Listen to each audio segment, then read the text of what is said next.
The credit card statement lay open on my kitchen table like a wound that wouldn't heal. $17,000. Wedding flowers, catering deposits, venue fees, all charged to the card I'd foolishly added Zoe to for emergencies 3 years ago. My daughter's wedding expenses, paid with my teacher's pension and the small inheritance from Donald's life insurance. I traced my finger along the itemized charges, each one a small betrayal. Enchanted Gardens florist, $3,200. Bella Vista reception hall, $8,500. Morrison's catering, $4,800. The numbers blurred as my eyes filled with tears I refused to let fall. At 62, I should have known better. I should have learned by now that my children's love came with price tags attached. The house felt cavernous around me, filled with the echoes of a family that had slowly, methodically, erased me from their lives. Donald's reading chair still sat by the window, though he'd been gone 4 years now. I'd kept everything exactly as it was the day he died, partly from grief, partly from the desperate hope that maintaining the familiar would somehow keep me tethered to a time when I mattered to someone. My phone buzzed against the granite countertop. The kitchen island Donald had surprised me with for our 20th anniversary. A text from Zoe. "Hey, Mom. Can you pick up some groceries for us? Running late from wedding stuff. Just the usual. Thanks." The usual. As if I were hired help. As if the $17,000 I'd unknowingly funded her dream wedding with meant nothing. As if I were nothing. I set the phone face down and returned to the statement, running calculations in my head. My monthly pension was $2,800. After the mortgage, utilities, and basic expenses, I had perhaps $400 left each month. At this rate, paying off Zoe's wedding would take me. The front door slammed, followed by the familiar sound of my son Jerry's heavy footsteps. He'd moved back in 6 months ago after his divorce, claiming he needed time to get back on his feet.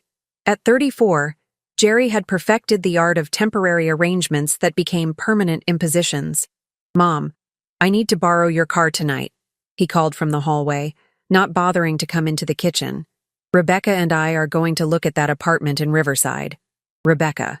The 26-year-old yoga instructor he'd been dating for 3 months, who treated my home like her personal spa retreat.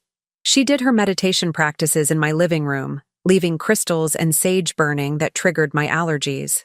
When I'd gently mentioned it, Jerry had accused me of being unwelcoming and stuck in the past. "Jerry?"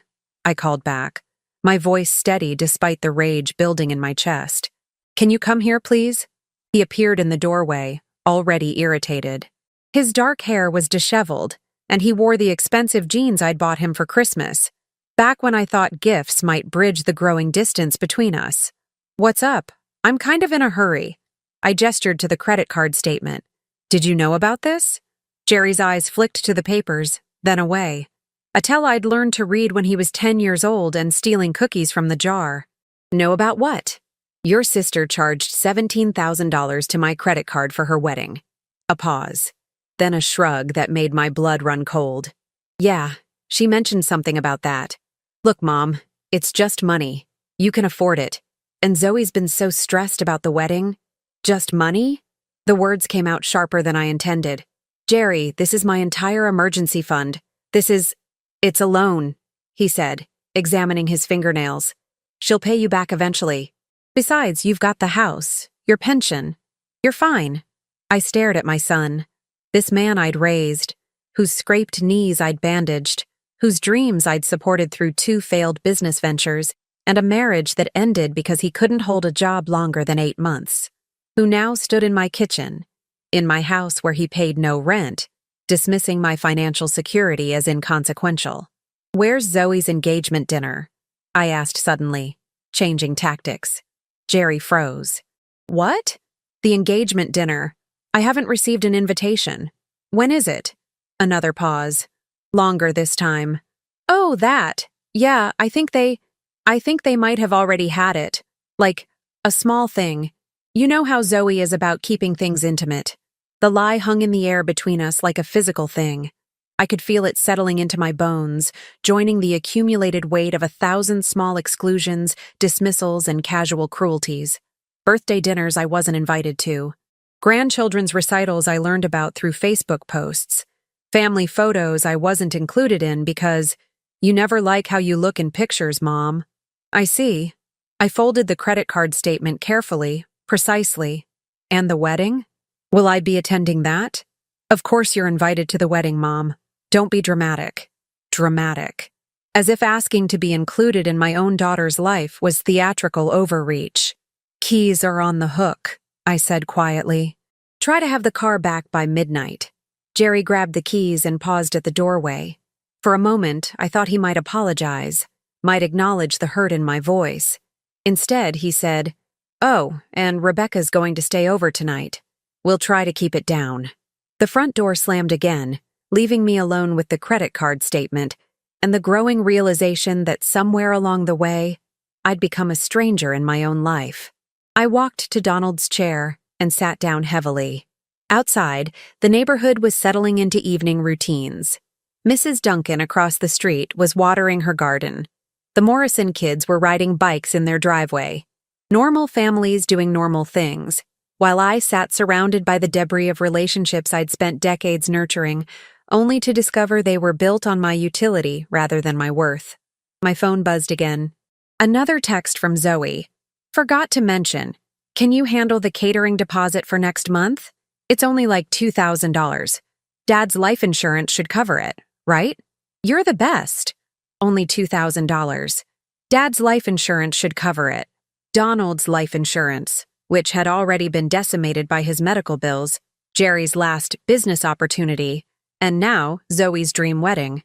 The life insurance that was supposed to ensure I could age with dignity, that was my safety net for the inevitable medical expenses and care I'd eventually need. I stared at the text until the words blurred. Then I did something I'd never done before in 34 years of motherhood. I deleted it without responding. But my silence wouldn't be enough. I understood that now, sitting in Donald's chair as the last of the evening light filtered through windows he'd love to sit by. Silence was just another form of enabling, another way of saying yes to people who'd forgotten how to hear no. In the growing darkness of my living room, surrounded by the artifacts of a marriage and motherhood that had defined me for so long, I began to plan what would happen next. Because if my children had decided I was valuable only for what I could provide, then perhaps it was time they learned what happened when that value was removed. The credit card statement crinkled in my hands as I folded it one final time. Tomorrow, I would make some calls. Tonight, I would sit with Donald's ghost and remember what it felt like to be loved for who I was, not what I could give. The house settled around me with its familiar creaks and sighs, and for the first time in months, the silence felt like possibility rather than abandonment. The morning light streaming through my bedroom window felt different somehow. Sharper, more purposeful. I'd slept better than I had in months, as if some internal machinery had finally clicked into place. By 7 a.m., I was dressed and ready to begin what I now thought of as my reckoning. My first call was to the credit card company. "I need to report unauthorized charges," I told the customer service representative, my voice steady and clear. "My daughter has been using my card without permission for several months." The woman on the other end was professional. Sympathetic even. Yes, they could freeze the card immediately. Yes, they could dispute the charges. Yes, they would begin an investigation. I provided the specific transactions, dates, amounts. $17,000 of unauthorized wedding expenses. "Ma'am, I do need to inform you that if these charges are found to be fraudulent, it may result in criminal charges being filed against the cardholder." "I understand," I said. And I did. Completely. My second call was to my bank. "I'd like to remove someone from my account," I told them. "My son Jerry. He's been an authorized user for 2 years, but I'm revoking that access immediately." The banker was efficient, asking only the necessary questions. Within 10 minutes, Jerry's access to my checking and savings accounts was terminated. The debit card he'd been using for his temporary expenses would be declined by noon. My third call was to my lawyer, Janet Morrison. No relation to the Morrison kids on my street, but a sharp woman in her 50s who'd handled Donald's estate. "Sandy?" Janet's voice was warm but concerned. "It's been a while. What can I help you with? I need to revise my will, I said. Completely. And I need to explore my options regarding some unauthorized credit card use. We scheduled an appointment for that afternoon. By 9 a.m., I was sitting in my car outside Riverside Elementary, where I'd taught third grade for 32 years before retiring. The parking lot was busy with morning drop-offs, and I watched parents hurrying their children toward the building with lunchboxes and backpacks, the same daily ritual I'd witnessed for decades. My phone rang. Zoe. I let it go to voicemail. It rang again immediately, then again. On the fourth call, I answered. Mom, thank God. Zoe's voice was frantic. Something's wrong with your credit card. The florist called saying the payment for the centerpieces was declined. I tried calling them back, but the card has been frozen, I said calmly. What? Why? Mom, the wedding is in 6 weeks. We have vendors who need to be paid. The final payment for the venue is due Friday. I'm aware of the timeline, Zoe. A pause. Then her voice changed, taking on the wheedling tone she'd perfected as a teenager. Mom, come on. Whatever's wrong with the card, we can fix it. Just call them and tell them it's okay. These are legitimate charges. Are they? I asked. Because I don't recall authorizing $17,000 in wedding expenses. You said I could use the card for emergencies. The wedding deposits were emergencies. If we didn't pay them, we'd lose the venues, the vendors. Your wedding is not my financial emergency, Zoe. The silence stretched between us. I could hear her breathing, calculating, trying to find the right combination of words that would make me capitulate as I always had before. Mom, you're being unreasonable. This is my wedding. Your only daughter's wedding. Don't you want me to be happy? The question that had controlled me for 34 years. Don't you want me to be happy? Don't you want us to succeed? Don't you love us enough to help? I want you to pay for your own wedding, I said, like adults do. We can't afford. Then perhaps you should plan a wedding you can afford. I hung up. The phone immediately started ringing again. I turned it off. At 11 a.m., I was at the hardware store, purchasing new locks for my front and back doors. The elderly clerk, a man I'd seen there for years, helped me load them into my car. Changing locks is easier than most folks think, he said conversationally. YouTube's got videos for everything these days. I thanked him and drove home, where I found Jerry's car in my driveway and Rebecca's yoga mat spread across my living room floor. The smell of sage hung heavy in the air, making my eyes water. They were in the kitchen, Rebecca making herself a smoothie with ingredients from my refrigerator, while Jerry sat at my table, scrolling through his phone. Mom, finally, Jerry said without looking up. Something's wrong with my debit card, and Zoe's been trying to call you all morning. She's freaking out about some wedding payment thing.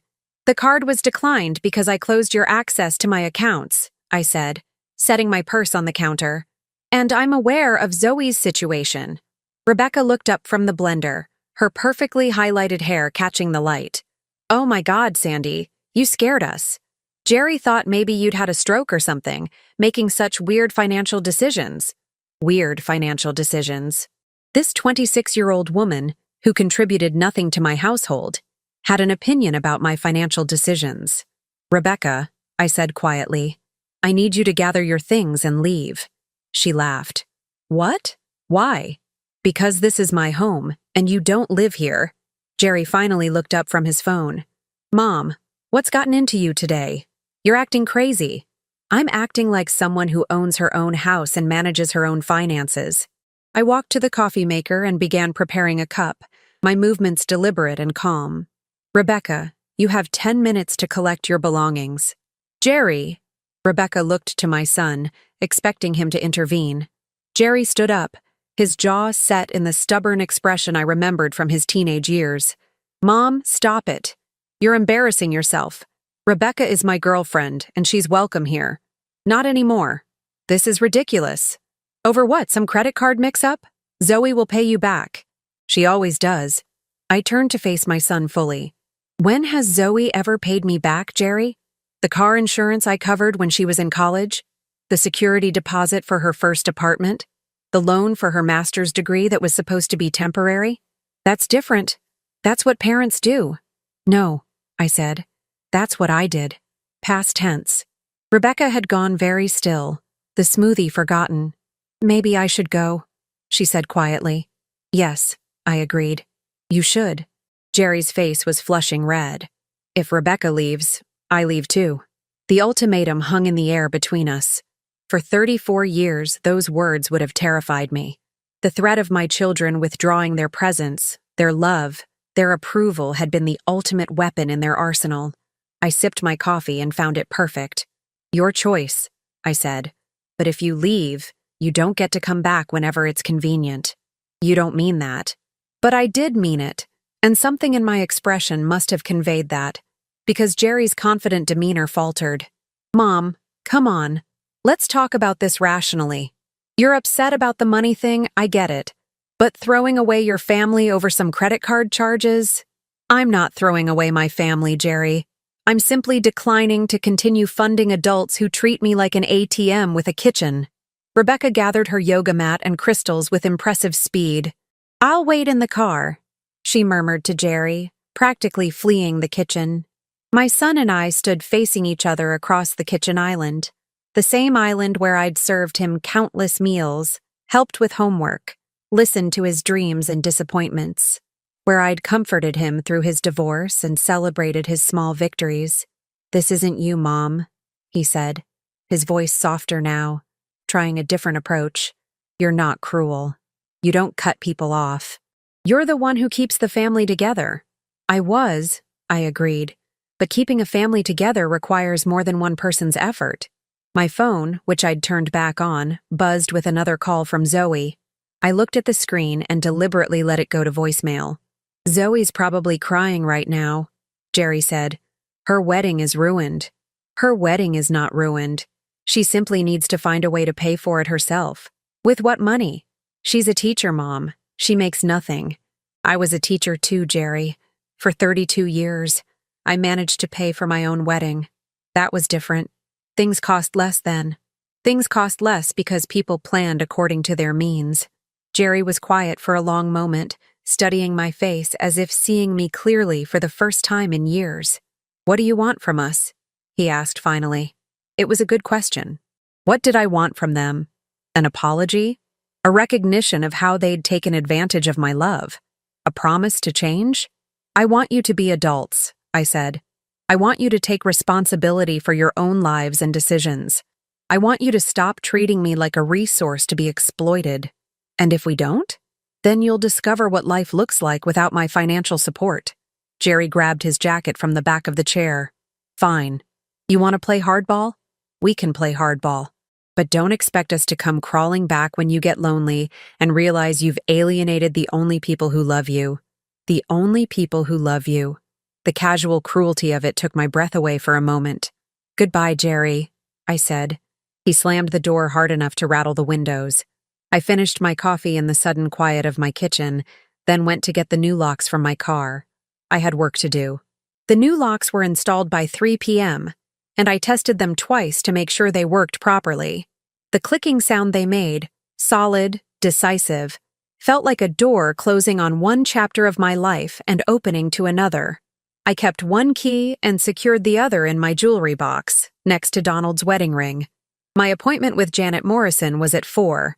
Her office downtown still smelled of leather and old books, the same comforting scent I remembered from when she'd helped us navigate Donald's final months. Janet herself looked exactly the same. Silver hair pulled back in a neat bun, reading glasses perched on her nose, sharp eyes that missed nothing. Sandy, she said, gesturing to the chair across from her mahogany desk. You sounded upset on the phone. Tell me what's happened. I laid out the situation methodically. The unauthorized credit card charges, the pattern of financial exploitation, the casual dismissal of my concerns, the exclusion from family events. Janet took notes, occasionally asking clarifying questions, her expression growing more serious with each detail. How long has this been going on? She asked when I finished. Years, I admitted, but it's escalated since Donald died. I think they see me as, I searched for the right words, as a resource rather than a person. Janet set down her pen and leaned back in her chair. Sandy, What you're describing could constitute financial elder abuse. The credit card charges alone. I don't want to press criminal charges, I said quickly. I just want them to understand that there are consequences to their choices. Understood. Let's talk about your will first. Then we'll discuss your other options. My current will, drafted shortly after Donald's death, left everything equally between Jerry and Zoe. The house, my retirement accounts, Donald's life insurance policy, all split down the middle, with Jerry as the executor. I want to change everything, I told Janet. I want to leave the house and half my assets to charity. The children can split what remains of my retirement accounts, but only after they've repaid what they've taken from me over the years. Janet made notes. Which charities? The Literacy Foundation where I used to volunteer, the animal shelter, maybe something for elderly people who don't have family support. The irony wasn't lost on me. And you want to change the executor? Yes, you, if you're willing. Janet nodded. I am. Now, regarding the credit card situation, the bank will likely recover most of those charges. But Sandy, I need to ask, are you prepared for the fallout? Your children aren't going to take this quietly. As if summoned by her words, my phone rang. Zoe again. I declined the call. They've been calling all day, I said. Jerry has already moved out, taking his girlfriend with him. He seems to think I'll change my mind when I get lonely. Will you? The question hung in the air. Would I? It would be so easy to call them back, to apologize, to restore the status quo, to return to being the mother who said yes to everything, who absorbed their problems and smoothed their paths. No, I said, and meant it. I won't. Janet's smile was small but approving. Good. Now, there's something else we should discuss. Have you considered a restraining order? If they start harassing you, let's see how they handle the new boundaries first. By the time I left Janet's office, it was nearly 6 p.m. The revised will would be ready by the end of the week. The credit card investigation was underway.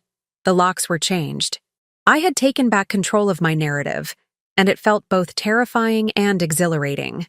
I stopped at the grocery store on my way home, buying only what I needed for myself.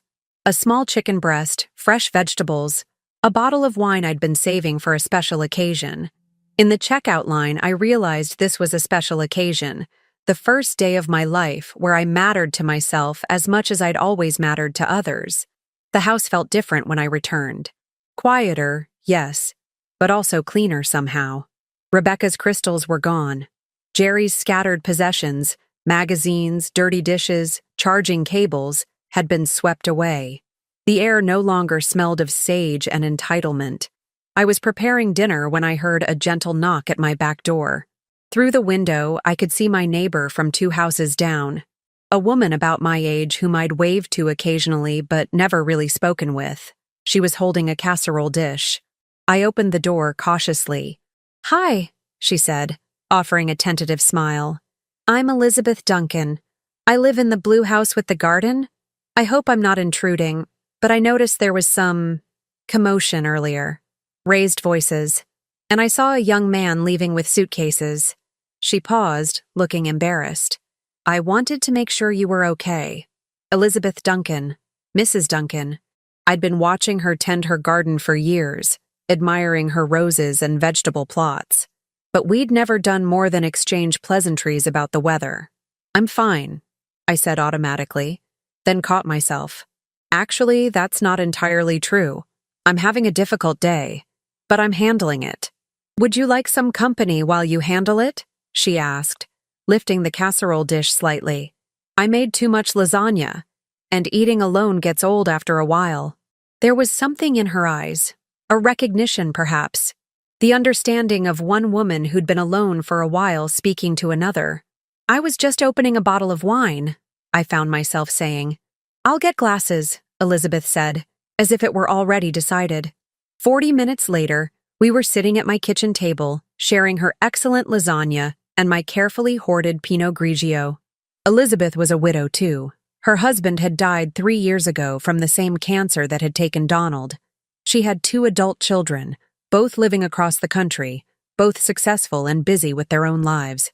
They call every Sunday, she said when I asked about them. Dutiful calls. How are you, Mom? Are you eating well? Did you remember to take your medications? They mean well, but sometimes I feel like they're checking off a box. Visit with elderly mother, completed. At least they call, I said, then immediately felt disloyal for the comparison. Your children don't call? And somehow, sitting in my kitchen with this woman I barely knew, I found myself telling the whole story. The money, the exclusions, the casual dismissals, the engagement dinner I hadn't been invited to, the credit card charges that had finally opened my eyes to how thoroughly they'd been using me. Elizabeth listened without judgment, occasionally nodding or making small sounds of sympathy. When I finished, she was quiet for a moment. How do you feel now? She asked. Having set those boundaries? Terrified, I admitted, and relieved, and guilty for feeling relieved. The guilt will fade, Elizabeth said with certainty. The relief will grow stronger. How do you know? She smiled, and for the first time I noticed she had laugh lines around her eyes and a scar on her chin that made her face interesting, rather than perfect. Because I went through something similar with my sister. Not money, but emotional manipulation. Years of being the one who always gave in, always accommodated, always sacrificed my peace for family harmony. Finally, I stopped. Cut contact completely. Do you regret it? I regret how long it took me to do it. My phone buzzed with a text. Zoe. Mom, please call me back. I'm scared and I don't know what to do about the wedding. I'm sorry if I upset you, but please don't punish me for using the card when you said it was for emergencies. I showed the message to Elizabeth, who read it with a thoughtful expression. Still playing the victim, she observed. Notice how she's sorry if she upset you. Not sorry for taking $17,000 without permission. And she's reframing theft as punishment. I hadn't noticed the careful wording, but Elizabeth was right. Even in her apology, Zoe was manipulating the narrative. What would you do? I asked. What feels right to you? I looked at the message again, feeling the familiar tug of maternal guilt. Zoe was scared. Zoe needed help. Zoe was sorry. Or at least, she said she was. But underneath that guilt was something new. A clear-eyed recognition of the pattern. The crisis. The appeal to my emotions. The subtle blame-shifting. The expectation that my love would override my judgment.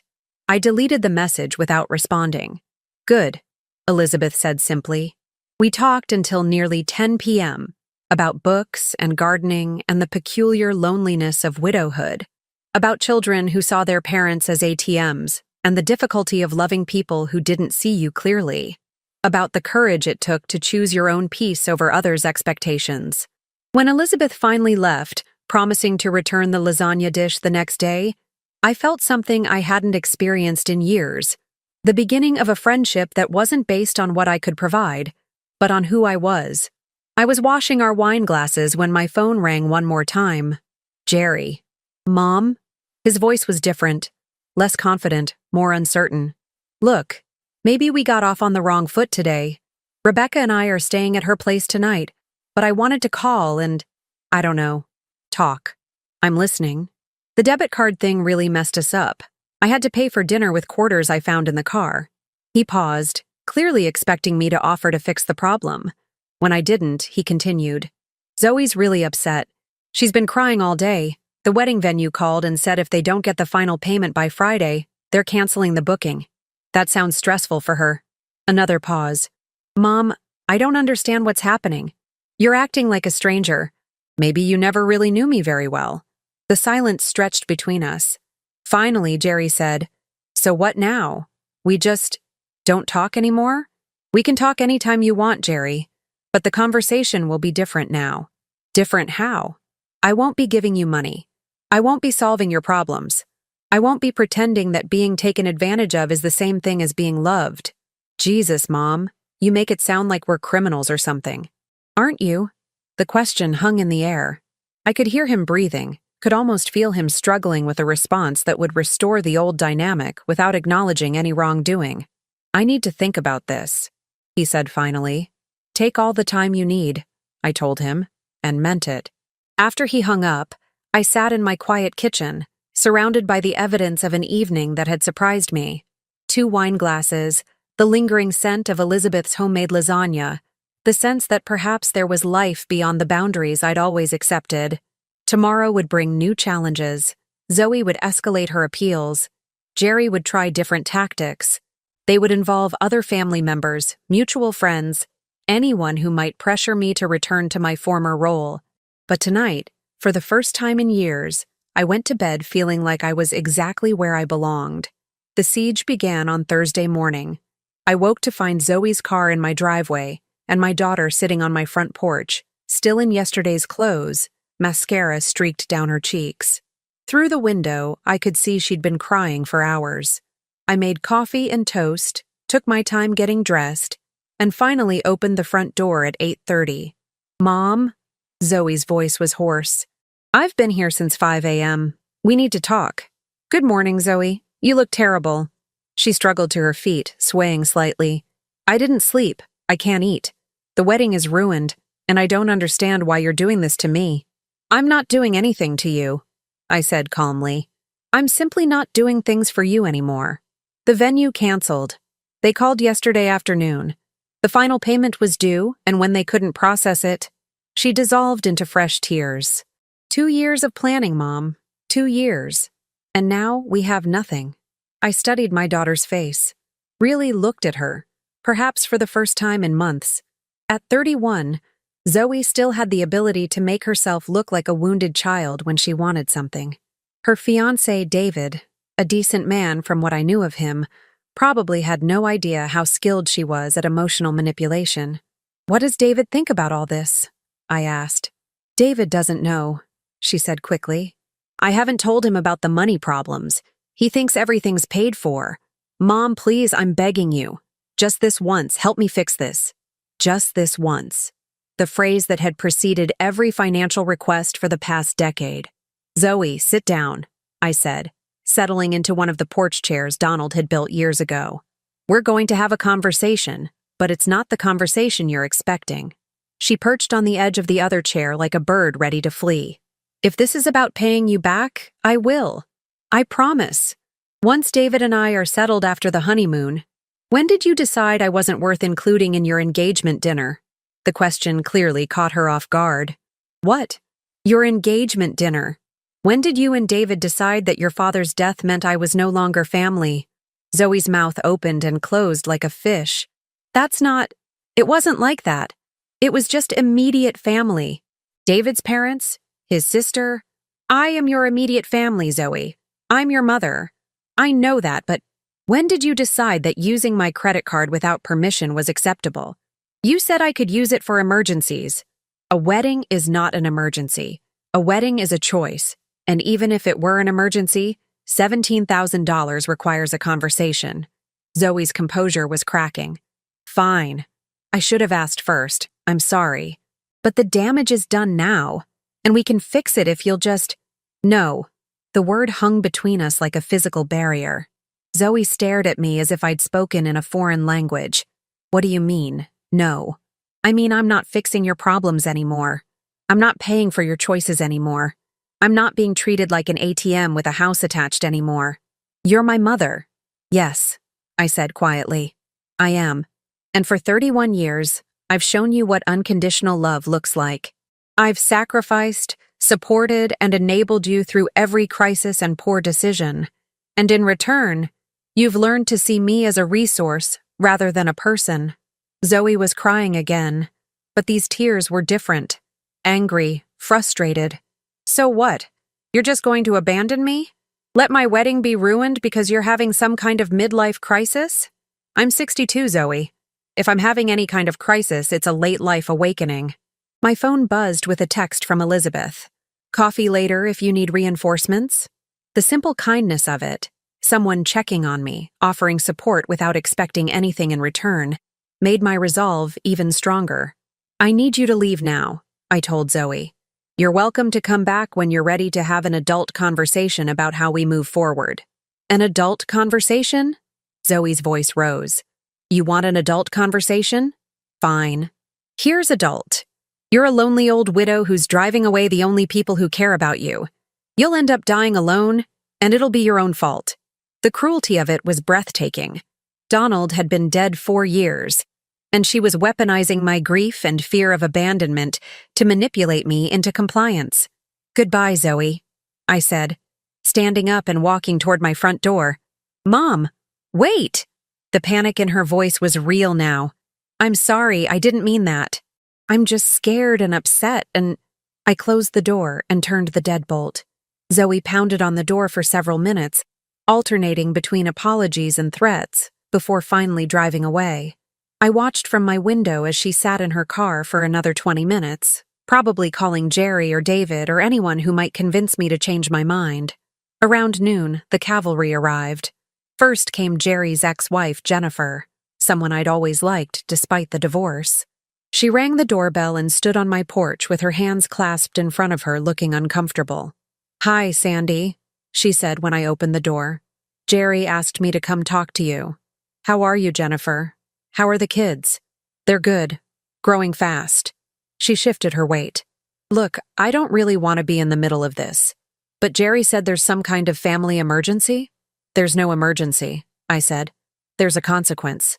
I invited her in for coffee and told her the truth about the financial exploitation, the exclusions, the pattern of taking advantage of my love and generosity. Jennifer listened with growing discomfort. "I had no idea," she said finally. "Jerry always made it sound like you were happy to help." "I was. Past tense. He's really struggling, Sandy. The divorce was expensive, and his job situation." She trailed off, realizing she was making my point for me. "Jennifer, you managed to support yourself and 2 children on a teacher's salary. If Jerry is struggling, it's because he's never learned to live within his means."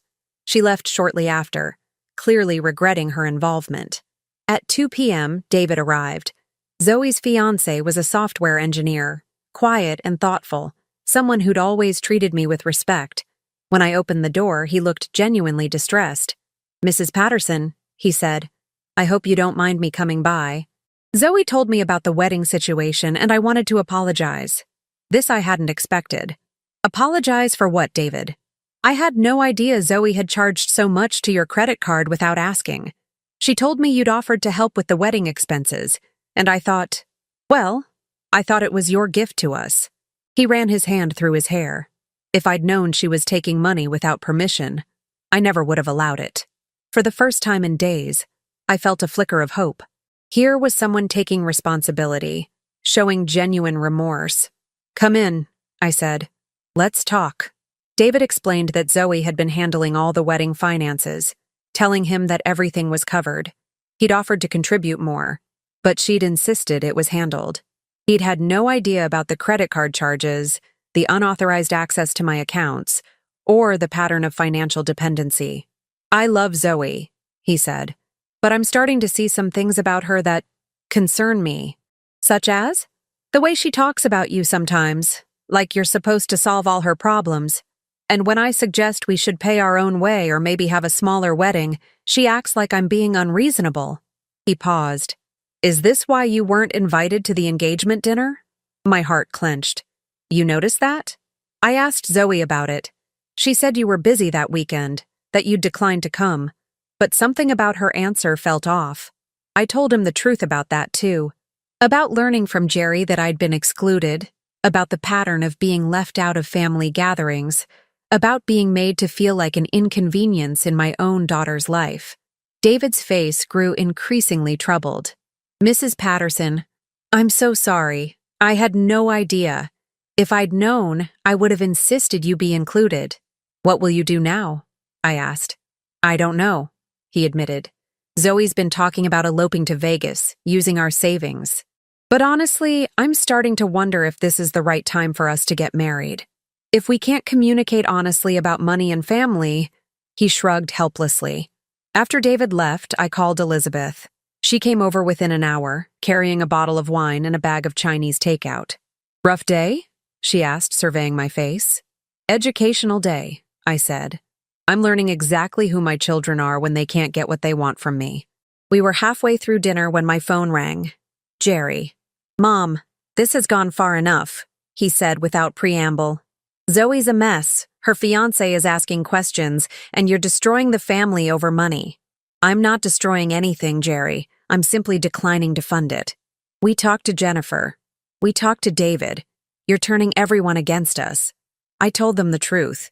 If the truth turns them against you, perhaps the problem isn't with the truth. Fine. You want to play hardball? We'll play hardball. We're thinking about having you declared incompetent. The threat was so absurd I actually laughed. On what grounds? Sudden personality change. Irrational financial decisions. You're clearly not thinking straight. Elizabeth, who could hear Jerry's raised voice through the phone, rolled her eyes and mouthed, "Amateur." "Jerry," I said calmly, "I've revised my will. I've consulted with my attorney. I've made carefully considered financial decisions that protect my assets from unauthorized use. If you'd like to challenge my mental competency, you're welcome to try. But I should warn you, Janet Morrison has excellent documentation of my decision-making process." The silence on the other end was satisfying. "This isn't over," Jerry said finally. "No," I agreed. "It's just beginning." After I hung up, Elizabeth refilled our wine glasses. "How are you feeling?" "Like I'm standing at the edge of a cliff," I admitted. "Terrified, but also free." "The terrified part will fade," Elizabeth assured me. "The free part will grow stronger." "How long did it take with your sister?" "About 6 months before the guilt stopped being overwhelming. A year before I stopped jumping every time the phone rang." She paused. "But Sandy, I need to ask, are you prepared for the possibility that they might not come around? That this might be permanent?" The question I'd been avoiding. Was I prepared to lose my children forever, rather than return to being their emotional and financial safety net? I thought about Zoe's cruel words about dying alone, about Jerry's threats and manipulations, about 34 years of being taken for granted, dismissed, and excluded. Then I thought about Elizabeth's friendship, freely given, about David's genuine respect and remorse, about the peace I'd felt in my own home for the first time in years.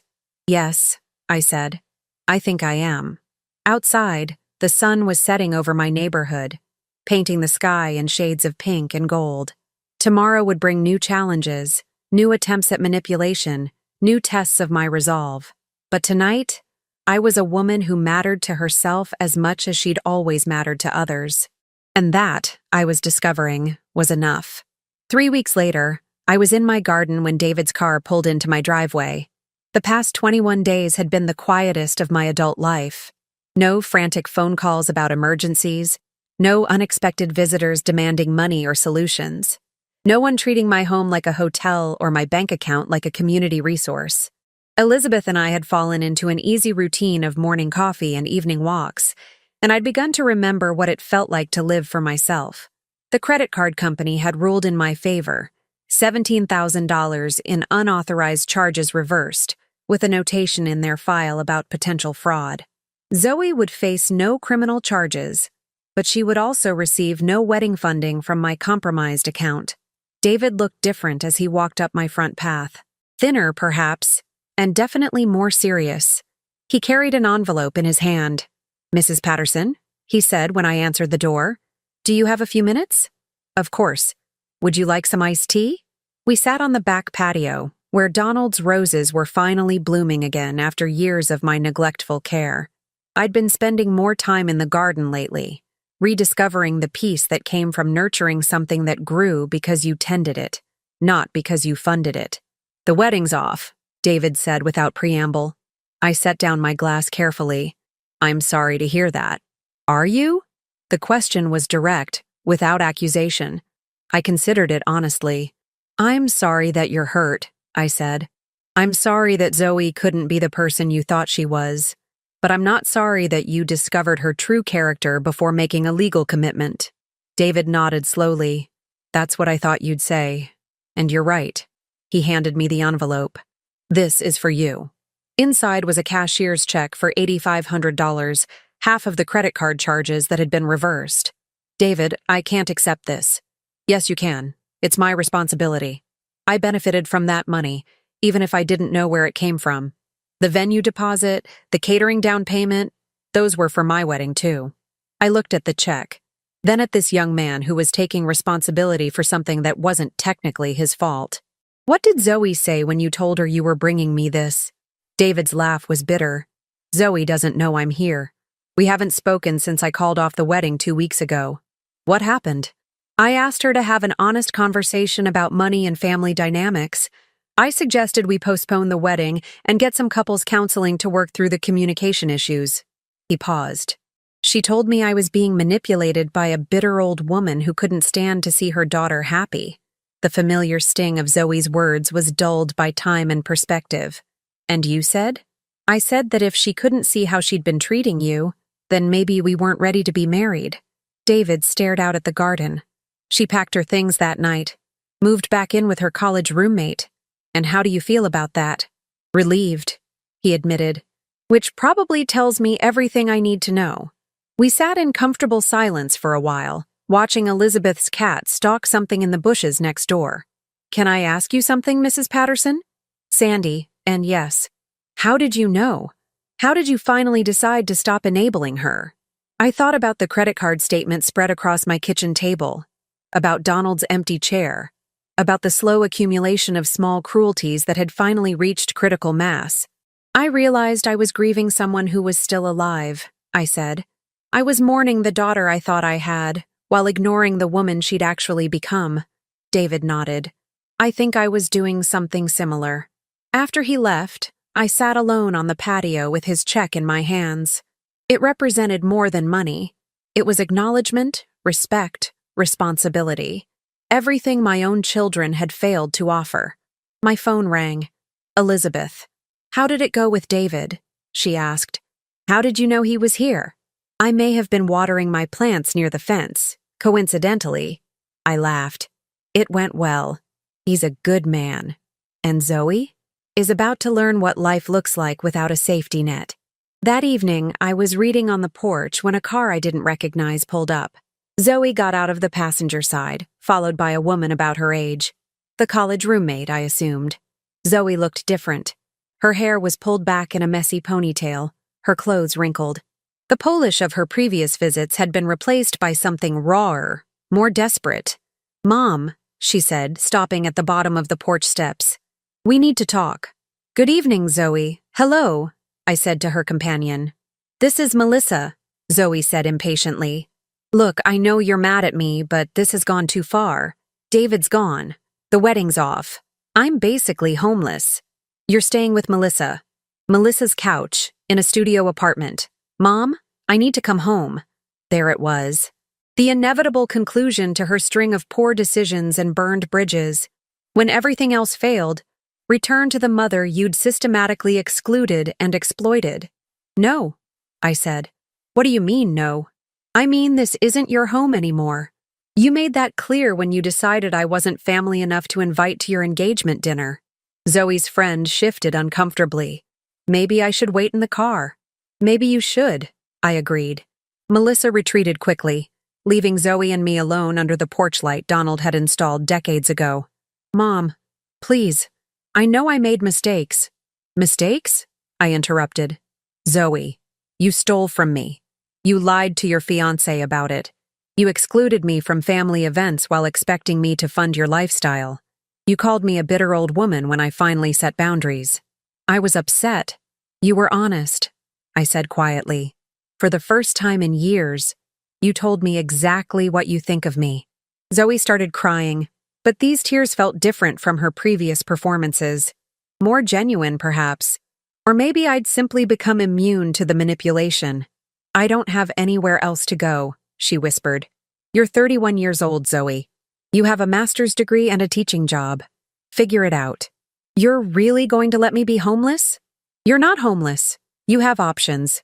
You simply don't like them. Zoe wiped her nose with the back of her hand. What do you want from me? An apology? Fine. I'm sorry. I'm sorry I used your credit card. I'm sorry I didn't invite you to the dinner. I'm sorry I said those things about you dying alone.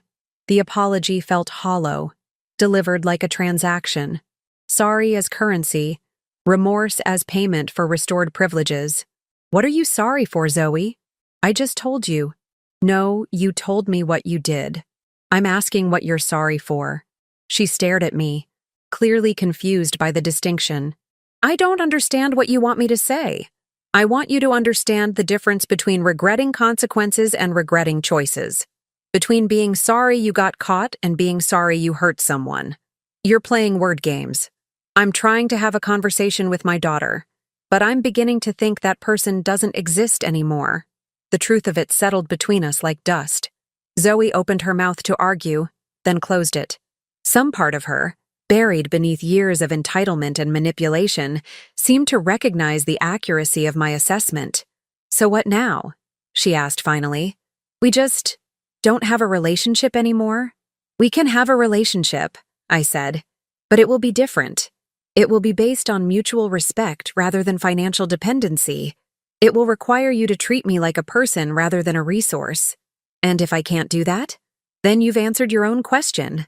Zoe stood there for a long moment, clearly struggling with concepts that should have been basic to any healthy relationship. Finally, she turned and walked back to Melissa's car without another word. I watched them drive away, feeling something I hadn't expected. Peace. The next morning, Jerry called. Zoe told me what happened last night, he said. Mom, this is insane. She's your daughter. She's an adult who made adult choices. I'm allowing her to experience adult consequences. You're destroying the family.